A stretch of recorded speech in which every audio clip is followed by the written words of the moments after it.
What if I told you that scoring a 170 or above on the LSAT is no longer enough to guarantee you a spot at top law schools?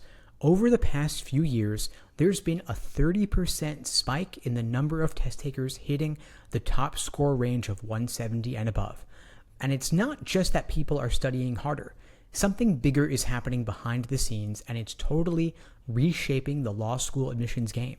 If you're applying to law school this cycle or beyond, you need to know why it's happening and, more importantly, how to adapt so you don't get left behind. First, for those who don't know me, my name is Steve Schwartz. I've been teaching the LSAT since 2005, working with thousands of students to raise their scores and navigate the admissions process. Over the years, I've seen plenty of shifts in the LSAT world, but this recent explosion in high scores is unlike anything I've ever witnessed. Today, I'll walk you through what's happening, why it's happening, and most importantly, how you can respond to it.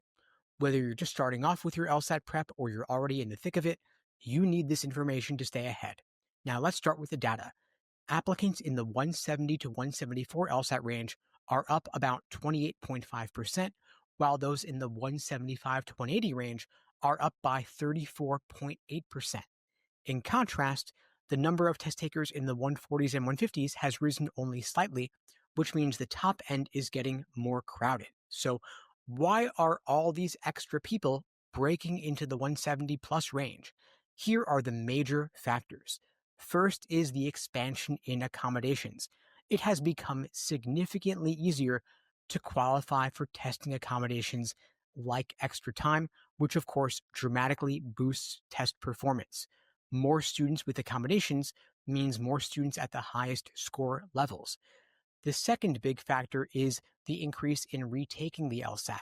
LSAC only reports your highest score on record, and they've gone from offering the LSAT only 4 times a year to now offering it 8 times a year, which means it's offered every month or two, encouraging people to keep retaking the test.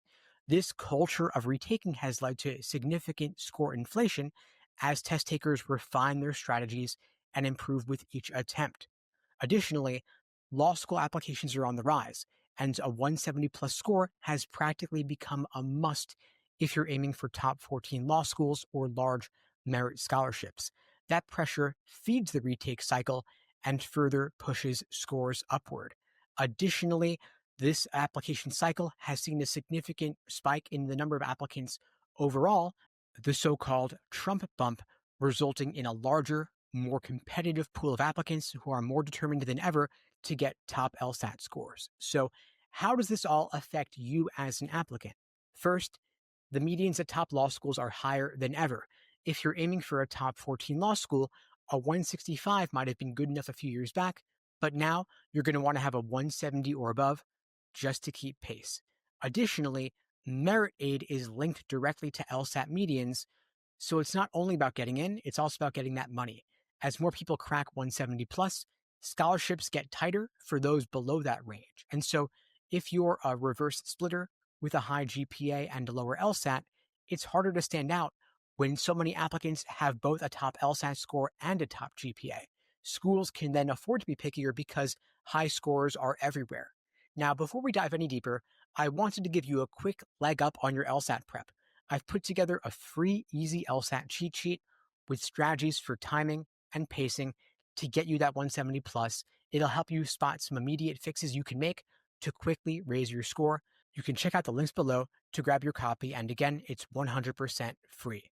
Now, even though the bar is rising, you still can succeed with the right approach. First, with your LSAT prep, aim for true mastery of the material. Don't just shoot for incremental improvements. Devote yourself to truly mastering each section. That might mean taking fewer practice tests, but spending more time on in-depth review to look at why you missed questions and how to fix underlying patterns in your mistakes. Secondly, retake the LSAT strategically.